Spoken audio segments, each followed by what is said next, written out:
अगर ये वीडियो आपको पसंद आया है तो लाइक करना और शेयर करना मत भूलें।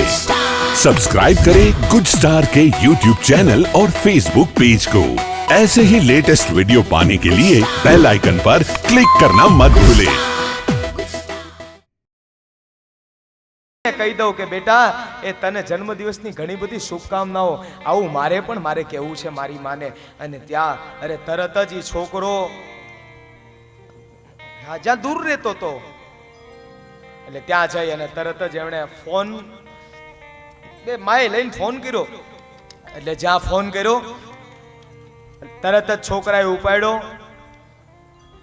1:30 વાગ્યા હશે અને એટલા વાગ્યાની વાત 1:30 વાગ્યા હશે. એવામાં તમે જોજો કે તરત કીધું બેટા જન્મદિવસની તને ઘણી બધી વધાઈ, ઘણી બધી શુભકામનાઓ. એ મારો ભગવાન તને સદૈવ માટે બેટા તારા કોડ એ બધાય તારા પૂરા કરે દ્વારકાધીશ.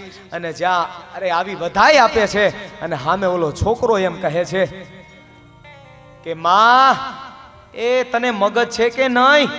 અરે આ રાતના 1:30 વાગ્યા છે. અરે તારે કદાચ તારે મને વિશ કરવું તું, અરે તારે મને જન્મદિવસની તારે મને શુભેચ્છાઓ દેવી હતી તો તારે અત્યારે ફોન ન કરાય, અથવા 12 વાગ્યા પહેલા કરાય, અને અથવા કદાચ અરે કાલે હવારે કરાય. આ અડધી રાતે તું મારી નીંદર બગાડે, માં તને ખબર પડે કે નહીં? અને ત્યારે અરે પોતાની માં જ્યાં ઊભી હતી અને એની બાજુમાં જ પોતાનો પતિ એટલે દીકરાનો બાપ ત્યાં ઊભો હતો અને આય બાજુમાં ઊભો સાંભળતો હતો. અને દીકરાને તરત કીધું કે એક કામ કર બેટા, તું મને તારો ફોન, પોતાની પત્નીને કહેવા લાગ્યો લાય તું ફોન દે. અને જ્યાં ફોન લઈને તરત કહેવા મળ્યો બેટા આ તારી માં છે ને તે કીધું ને એમ હાવ ગાંડી છે. હાય કે હાવ ગાંડી છે કે કેમ પિતાજી તમે એવું કહેવા લાગ્યા? અરે કે તારો જ્યારે જન્મ હતો ને 1:45 નો હતો તારો જન્મ, અને એટલા માટે તને અત્યારે 1:45 ફોન કર્યો. અને તેદી તારો જન્મ થયો ને બેટા, અને તેદી અડધી રાતે મને ડોક્ટરે બોલાવીને એમ કીધું તું કે આ તમારો દીકરો રહેશે ને કા તમારી પત્ની રહેશે.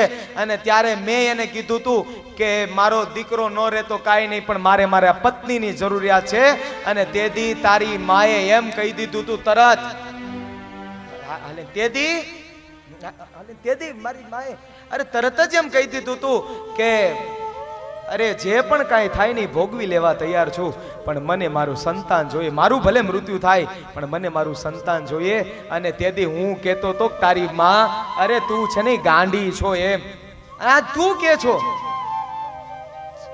જે માતા પિતા જે મને તમને જેમ મોટા કર્યા હોય, અને એ જ માતા પિતાને જ્યારે પોતાના સંતાનો એમ ધિકાર કરે છે કે તમને શું ખબર પડે, અને ત્યારે આવા સમયે માતા પિતા ઉપર શું વીતતી હશે. પારણીએ પોઢાડે માતું એ તે હાલરડા ગાવે જો. પારણીએ પોઢાડે માતું હે તે હાલરડા ગાવે જો. એટલે આ દુનિયાની અંદર જોજો નાના હશું ને ત્યારે પથારી ઘણીવાર ભીની કરી હશે, પણ ઈ માં પોતે ભીનામાં હુઈ જાય. મને તમને સુકામાં સુવડાવ્યા છે શા માટે? તો કે મારા દીકરાને કાંઈ ચામડીનો એકાદેય રોગ નો થવો જોઈએ, એટલા માટે આ તત્વો હોય તો માં એ માતા પિતા હોય છે. અને એ જ તે ઈ માં નાના હોય ને અને ત્યારે પારણીએ પોટાડી અને માના મીઠા હાલડા. આ ભવસાગરનો થાક લાગ્યો છે ને, અને ત્યારે આજનો માણા હિમાલયમાં જાય શાંતિ મેળવવા માટે, પણ એને ખબર નથી હોતી કે શાંતિ હિમાલયમાં નહીં પણ માની ગોદમાં હોય છે. હા, માની ગોદમાં હોય છે. નંદના લાલાને માં યશોદા જેમ ઝુલાવે જો.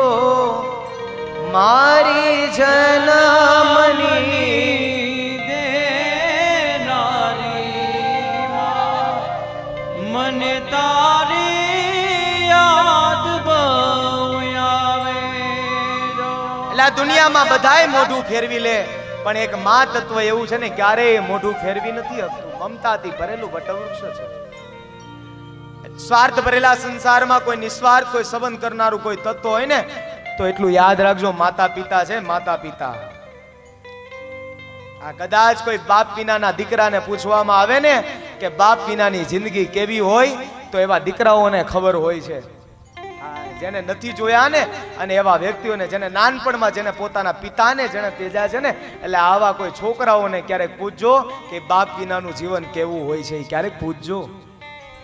હા, જેમ માં ના શાસ્ત્રમાં જેમ ગુણાનુવાદને ગાયા છે ને, એમ બાપના પણ કોઈ કમ નથી કહ્યા. બાપ પણ બાપ હોય છે, યાદ રાખજો.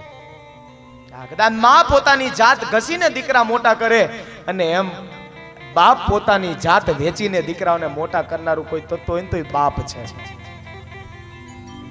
માતા પિતા બંને. અને એ જ સતીએ જ્યાં જોયું ને, અને ત્યાં તો સતી જ્યાં જોવે એટલે પોતાના પિતાએ મોટું તર છોડી દીધું. આવ્યા છે હવે પોતાની મા પાસે આવ્યા. પ્રસૂતિએ સાંત્વના આપી, અરે તમને આ એ કદાચ એને પ્રજાપતિઓ નાયક બનાવ્યા ને એટલા માટે, અરે એ બધાને ને અભિમાન આવી ગયું શિવની સાથે વેર વાળવા માટે. અરે આવું યજ્ઞનું આયોજન કર્યું છે, પણ એને નથી ખબર શિવ શું છે, શિવ મૂળ છે. અને ત્યારે કહેતા કહેતા મને કહેવા દો. અને ત્યારે એમાં સતી અને ઈ જ્યારે નંદી ઉપર આરૂઢ થઈને જ્યારે ગાવા લાગ્યા, સુનહુ સભાસદ સકલ મુનિંદા દક્ષ કેની સુની જીન શંકર सो फल तुरत रहव सब काहू भली भांति पछताव पिता. ए सभासदो, જ્યાં સતીએ જોયું યજ્ઞ મંડપની અંદર ભગવાન મહાદેવનું સ્થાપન નથી, અને મહાદેવની આહુતિ નથી અપાઈ રહી. અને જ્યારે આમ કહીને ભવાનીએ પોતાના જમણા પગના અંગૂઠાના નખની જ્યોત દ્વારા યોગાગ્નિને પ્રગટ કર્યો, અને ત્યારે પોતાનું અગ્નિ સ્નાન કરી દીધું છે. અને જ્યારે અગ્નિ સ્નાન કર્યું એ પહેલા પૂર્વે કહી દીધું, જેને જેને શિવજીની નિંદા કરીને એને તેનું ફળ મળે, પણ જેને જેને શિવની નિંદાને સાંભળીને અને એને એનું ફળ મળે. જાઓ, અરે સાંભળી લો. સો ફલુ તુરત લહબ સબ કાહુ ભલી ભાંતિ પછતાવ પિતા.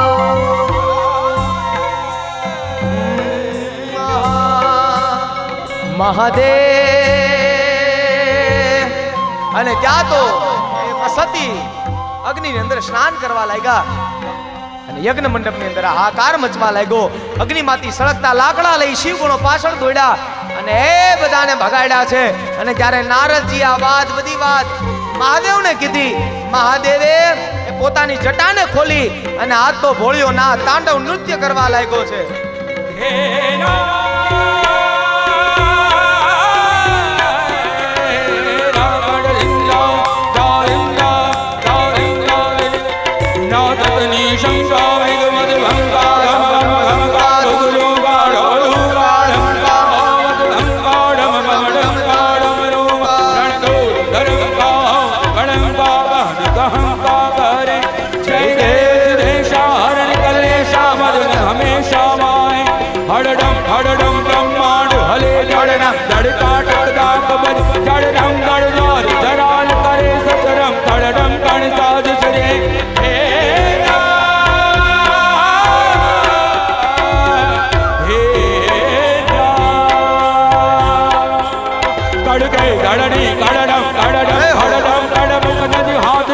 परमेश्वर मोद धड़ी पशुपालन काम प्रजारण नाच करे, काम प्रजारण नाच करे, काम प्रजारण नाच करे.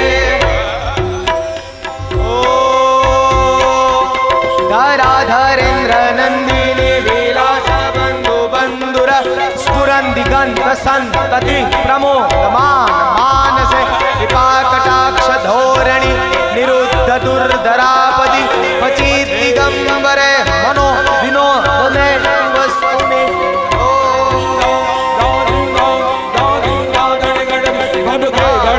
भयंकर भूतनाथ यकंतन तैरपते भड़के धरियंबर बाधय बंकर गाजत शंकर डमरूय डडंकर डडंकर डडंकर डडडडडडडडडड.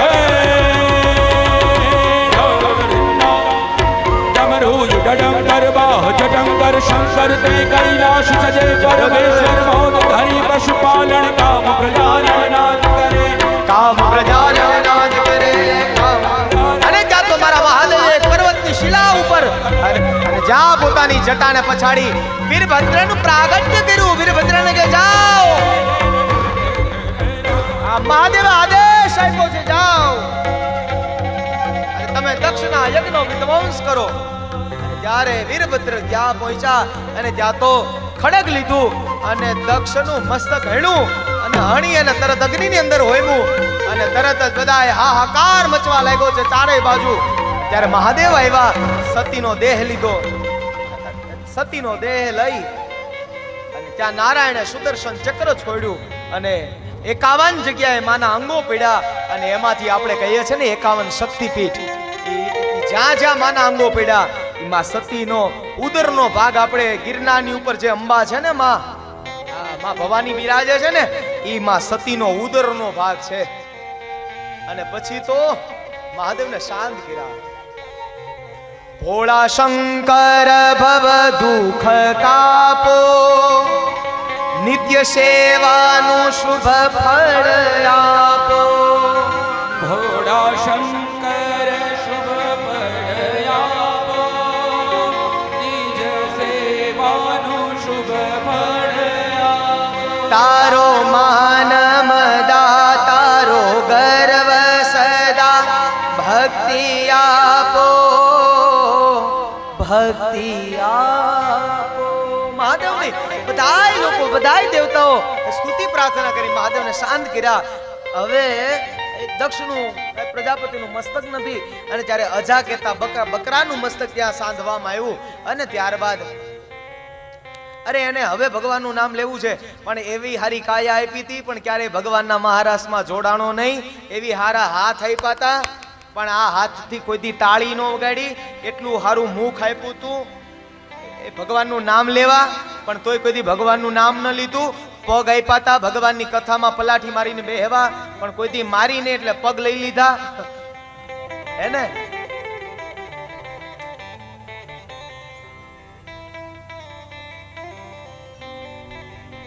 અજા કહેતા બકરાનું મસ્તક સ્થાપવામાં આવ્યું. પણ જ્યારે જે આ પગ ને હાથ ને આવું બધું સારું હોય ને ત્યાં યાત્રા, પૂજા, ભાગવત કથા આવું બધું સાંભળી લેજો ને કરી લેજો. અને પછી ઘણી વાર કરવું હોય પણ પછી થાતું નથી. કા કદાચ કોઈ કરે ને તો કદાચ આપણે હોય કે ના હોય એનો કયો ભરોસો. ત્યારબાદ ધ્રુવજી મહારાજની કથા બતાવે. ધ્રુવજી મહારાજ ઉપર જ્યારે ભગવાન જ્યારે કૃપા વરસાવી ત્યારે 3 એવા વરદાન આપ્યા. આમ તો મનુરાજાના 2 પુત્ર પ્રિયવ્રત અને ઉત્તાનપાદ, અને એમાં મહત્વની વાત એ છે કે ઉત્તાનપાદનો થોડો મહિમા જાય. ઉત્તાનપાદ એટલે માથું નીચે પગ ઉપર છે. હવે જીવ માત્રની હાલત મારીને તમારી આવી જ હોય છે, હા, માના ગર્ભમાં. અને બીજું છે કે એ ઉત્તાનપાદ નામના રાજાને 2 પત્ની, એકનું નામ સુરુચિ, બીજાનું નામ સુનીતિ. સુરુચિ બધાને ગમે, સુનીતિ કોઈ ન ગમે. સુરુચિ બધાને ગમે પણ સુનીતિ કોઈને નથી ગમતી. સુરુચિ અરે ઈ ઉત્તાનપાદ નામના રાજાની માણીતી રાણી અને સુનીતિ ઈ છે અણમાનીતી રાણી. એટલા માટે ધ્રુવજી મહારાજે ને રોકવામાં આવ્યા સુરુચિ દ્વારા. અને ત્યારે સુરુચિ દ્વારા રોકવામાં આવ્યા ત્યારે કહેવામાં આવ્યું જાઓ તમે તપ કરો. પોતાની માં સુનીતિને પૂછ્યું, માં વાત સત્ય છે? હા બેટા, આ દુનિયાની અંદર બાપ કોઈ હોય તો ઈ ઈશ્વર છે, ભગવાન ઠાકોરજી છે, એના ખોળામાં બેહવા માટે તપ કરવું પડે. ધ્રુવજી મહારાજે કઠોર તપ કર્યું, ભગવાન પ્રસન્ન થયા અને ત્યારે સ્તુતિ પ્રાર્થના કરતા કહ્યું કે માંગી લો શું જોતું છે. અને ત્યારે ધ્રુવજી મહારાજ એટલું જ કીધું, ભગવાન મારી આ સુતેલી વાણીને તમે જાગૃત કરો. યોંતઃ પ્રવેશમ. अगर ये वीडियो आपको पसंद आया है तो लाइक करना और शेयर करना मत भूलें। सब्सक्राइब करें गुड स्टार के YouTube चैनल और Facebook पेज को। ऐसे ही लेटेस्ट वीडियो पाने के लिए बेल आइकन पर क्लिक करना मत भूलें।